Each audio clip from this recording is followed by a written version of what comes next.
good morning mga ka-landscape. Nandito na naman kami sa San Juan, Batangas. Yan po yung aking gagawing landscape. So yan pa lang siya ngayon. Yan, naglagay na sila dyan ng mga playground. May mga kubo na nakalagay. At itong gitna, maglalagay ako ng mga step dyan connected sa mga kubo nila. Ito mayroong ginagawa na medyo malaking kubo.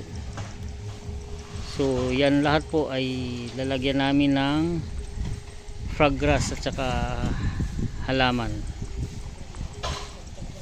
So ayan po. Okay, update na lang ako. Yan po, tinitira na ni Ganggol di Punggol. Pabakalang ito, wala na dyan. Itong stepping pad na ginagawa namin, in between yan ay progress.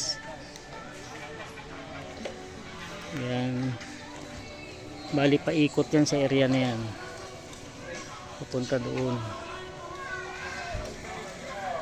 Yan, pupunta doon.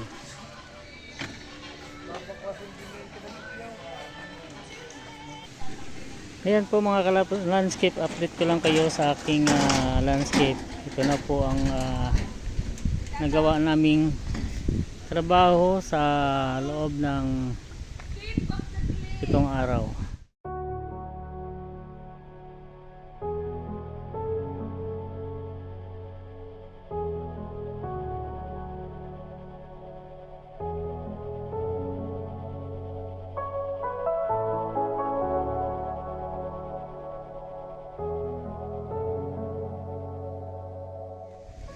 Hindi pa siya masyadong tapos.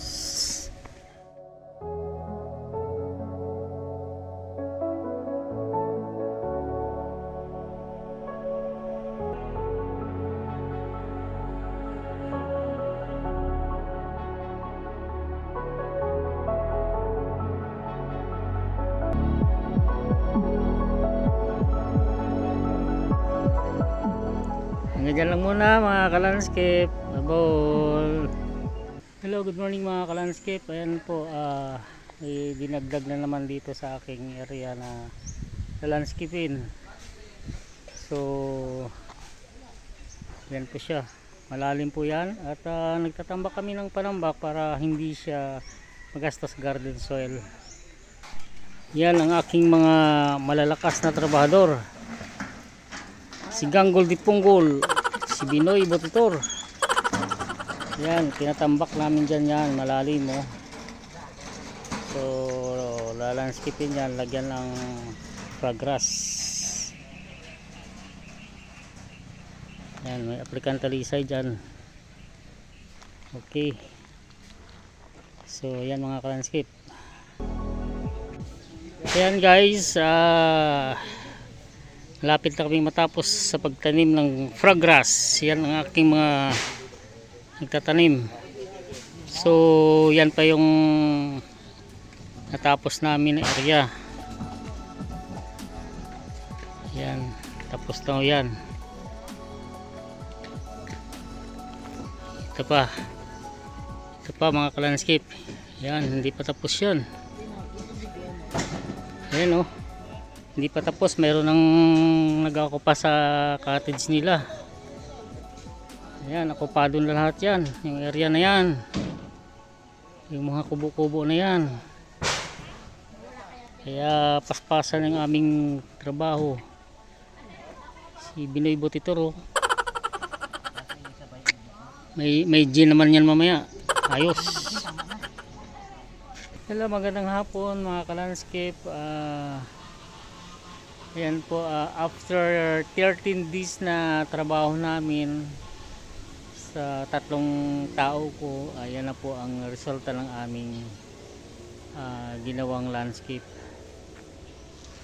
Medyo malawak-lawak ito at medyo simple lang yung mga materialis naming halaman, medyo mura lang.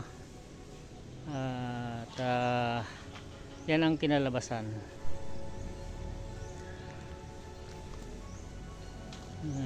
Medyo sobrang hirap ang dinanas namin at yan, masaya naman at natapos namin ang aming munting landscape. Yan, kasama po yung mga step na yan kaming gumawa. Mayroon siyang bonfire dyan.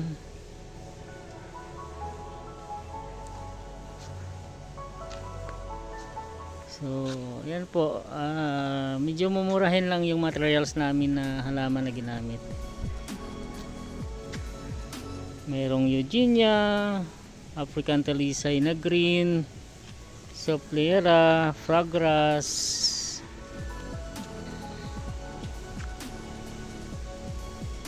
Yan, may bonfire dyan. Kaming ginawa na parang puno siya na putol, kasi po ito ay resort.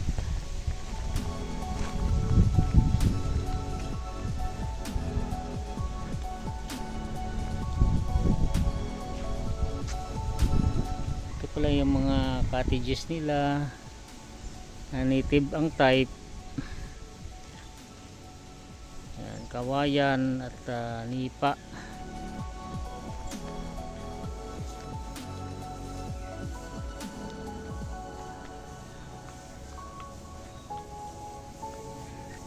Yan.